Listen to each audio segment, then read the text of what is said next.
ಒಬ್ಬನೇ ವ್ಯಕ್ತಿ ಬೆಳಗ್ಗೆ ದೇವಸ್ಥಾನಕ್ಕೆ ಹೋಗಿ ಮಂಗಳಾರತಿ ಮಾಡಿಸಿ ಮಧ್ಯಾಹ್ನ ಯಾವುದೋ ಮುಸ್ಲಿಮರ ನಮಾಜ್ನಲ್ಲಿ ಪಾಲ್ಗೊಂಡು ಸಂಜೆ ಚರ್ಚಿಗೆ ಹೋಗಿ ಪ್ರೇಯರ್ ಮಾಡಿದ್ರೆ ಜಾತ್ಯತೀತ ಅನಿಸಿಕೊಳ್ತಾನೆ ಅವನು. ಆಮೇಲೆ ಇನ್ನೂ ಒಂದು ಹೇಳ್ಬಿಡ್ತೀನಿ, ಅವ್ರು ಎಂಥ ಸೆಕ್ಯುಲರ್ ನೋಡ್ರಿ ಅಂತಾರೆ. ಜಾತ್ಯತೀತ ಇನ್ನೂ ಒಂದು ವಿಚಾರ ಹೇಳ್ಬಿಡ್ತೀನಿ ಕೇಳಿ. ಏನು ಅಂತಂದ್ರೆ ನೋಡಿ ಯಾವರೋ ಒಬ್ಬ ಟೆರರಿಸ್ಟು ಬಾಂಬ್ ಹಾಕ್ಬಿಟ್ಟ, ಅದು ಅವನ ಮತನ ತಪ್ಪು ಗ್ರಹಿಕೆಯಿಂದ ತಿಳ್ಕೊಂಡು ಅದಕ್ಕೆ ಅವನು ಮಾಡಿಬಿಟ್ಟ. ಸೊ ಅವನಿಗೆ ಪ್ರೇರಣೆ ಪ್ರಚೋದನೆ ಎಲ್ಲಿಂದ ಬರ್ತಾ ಇದೆ ಅಂತ ಕೇಳಬಾರ್ದು. ಅದು ಇನ್ನೊಂದು ದಿವಸ ಚರ್ಚೆ ಮಾಡ್ಬಿಡೋಣ. ಅದು ಇವತ್ತು ಬೇಡ, ನಾನು ಓದ್ಕೊಂಡ್ಬರ್ತೀನಿ, ಇವರು ಓದ್ಕೊಂಡ್ಬರ್ಲಿ. ಇವರೇ ಕಾರಣ ಅಂತ ಆಗ್ಬಿಟ್ಲಿ. ಇಲ್ಲ ಹೇಳ್ತೀನಿ, ಎಲ್ಲ ಪ್ರೇರಣೆ ಪ್ರಚೋದನೆ ಇಲ್ಲ ಒಂದ್ ನಿಮಿಷ ಪ್ರೇರಣೆ ಪ್ರಚೋದನೆ ಅಂತ ಹೇಳ್ತೀನಿ. ಒಂದ್ ನಿಮಿಷ ಬರ್ತೀನಿ ಅಜಿತ್. ಅಂದ್ರೆ ಟೆರರಿಸ್ಟ್ ಮಾಡಿದ್ರೆ ಏನು ಅಂತ ಹೋಗ್ಬಾರ್ದು.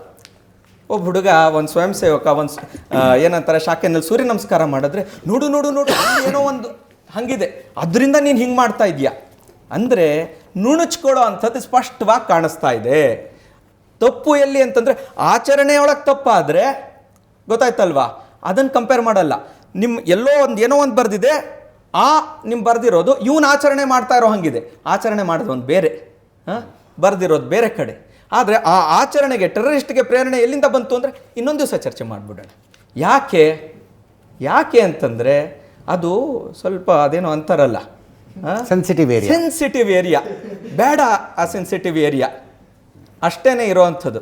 ಆದ್ದರಿಂದ ಇವೆಲ್ಲ ಚರ್ಚೆ ಮಾಡಬೇಕಾದ್ರೆ ಸುಮ್ಮನೆ ಇದನ್ನು ಅಂದರೆ ಭಾಳ ಬುದ್ಧಿವಂತರಿದ್ದಾರೆ ಸುಧೀರ್ ಅವರು. ಹೇಳ್ತಾ ಈ ಕಡೆಗೆ ತಿರುಗಿಸ್ಬಿಡೋಣ ಅಂತ ಆಗಲ್ಲ ಸ್ವಾಮಿ. ಜನ ಬುದ್ಧಿವಂತರಿದ್ದಾರೆ. ಆ ಕಾಲ ಹೊರಟೋಯ್ತು. ಅಫಿಷಿಯಲ್ ಸೀಕ್ರೆಟ್ಸ್ ಆ್ಯಕ್ಟು ಮುಗಿದೋಗಿದೆ, ಗೊತ್ತಾಯ್ತಲ್ವಾ. ಇವಾಗ ಎಲ್ಲ ಮುಚ್ಚಿಡೋದು ಇದೆಲ್ಲ ಆಗೋಲ್ಲ.